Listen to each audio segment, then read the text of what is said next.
Bonjour à tous les deux. Bonjour. Bonjour. Merci de répondre à nos questions pour connaître un peu mieux l'ISCAE. Donc vous êtes le directeur Roger Melzer. Est-ce que vous pourriez nous dire en quelques mots en quoi consiste l'enseignement ? Oui, alors l'ISCAE est une école qui est basée à Nice, 300 étudiants, dont 200 en alternance. Et à la rentrée 2016, on a pris une décision importante, à savoir réformer complètement notre pédagogie. Oui. En s'appuyant sur un outil digital, une plateforme qui aujourd'hui héberge plus de 100 heures de vidéos sur plus d'une quarantaine de modules de cours et qui couvre l'essentiel des formations 3e et 4e année. Et cette façon de travailler permet aux étudiants de travailler les cours chez eux et pour faire simple, les exercices et les mises en pratique sont faites avec l'enseignant en cours. Donc on a inversé la classe et comme ça ne suffisait pas à nos yeux, on a ajouté également des modules spécifiques liés au savoir-être. On a réintégré du coaching sportif, on a intégré des cours d'improvisation, de théâtre, des ateliers d'écriture pour favoriser et développer l'humain, puisque c'est quelque chose qui me paraît aujourd'hui comme quelque chose d'absolument central pour les années à venir dans la formation d'un étudiant. Et qu'est-ce qui fait la force, selon vous, de l'ISCAE ?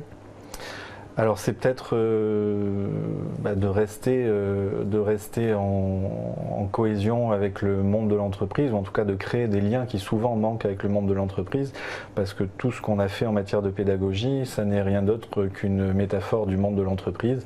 On a reproduit le monde de l'entreprise pour essayer de le traduire ou de le transférer dans le monde de l'école et faire en sorte que nos étudiants soient déjà des professionnels. D'accord. Alors Lara, toi tu es étudiante donc à l'ISCAE en BTS Communication. Oui. Pourquoi est-ce que tu as choisi de t'inscrire dans cet établissement ? Alors l'ISCAE tout d'abord parce que j'ai eu l'occasion de les croiser sur le stand du salon Studirama à Nice. D'accord. Et ça a été une question de feeling. C'est-à-dire que je suis arrivée, j'ai rencontré Sandrine, donc, qui est la professeure référente des BTS Communication, et avec qui le courant est de suite très bien passé. Et ce qui m'a en particulier beaucoup plu dans cette école aussi, c'est sa taille qui est très humaine. En fait, c'est une petite école. Du coup, tout le monde se connaît et au final, c'est comme une grande famille. On se sent encadré, entouré, bien entouré. Et voilà. D'accord. Ta formation se passe en alternance, alors est-ce que c'est difficile ou pas pour toi l'alternance ? C'est un petit peu compliqué à appréhender au début parce que moi je sortais d'un bac littéraire en lycée général, donc c'est vrai c'est un cadre qui reste toujours le même tout au long du cursus. Et là en fait on va changer d'un jour à l'autre, on va être soit à l'école, soit en entreprise, et c'est une vie qui change totalement parce qu'on passe de salarié à élève. Ouais, c'est ça. Et moi en particulier, étant donné que je fais l'alternance au sein de l'école.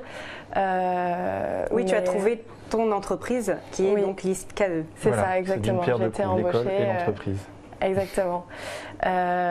Donc c'est compliqué même d'appréhender la chose, mais une fois qu'on a compris et qu'on a réussi à trouver son rythme, ça devient quelque chose de très très intéressant parce que je trouve personnellement qu'on apprend beaucoup plus vite et beaucoup plus en détail, étant donné qu'on va être totalement immergé dans ce qui va être notre futur métier sûrement, donc voilà, c'est très intéressant. Est-ce que tu as des conseils à donner justement à des jeunes qui, comme toi, voudraient suivre une formation en alternance ?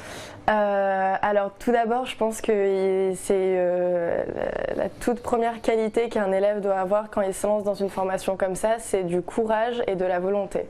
Parce que ça demande énormément de travail à la maison aussi, étant donné que nous on fait ce que les autres élèves en initiale font en une semaine, on le fait seulement en 2 jours, donc on va devoir beaucoup plus travailler chez soi pour bien appréhender tout ce qui est théorique. Je pense qu'une fois qu'on sait exactement ce qu'on veut faire dans sa vie, c'est le mieux de passer par une formation comme ça parce que on va être immergé dans ce qu'on aime faire et on s'épanouit beaucoup plus. D'accord.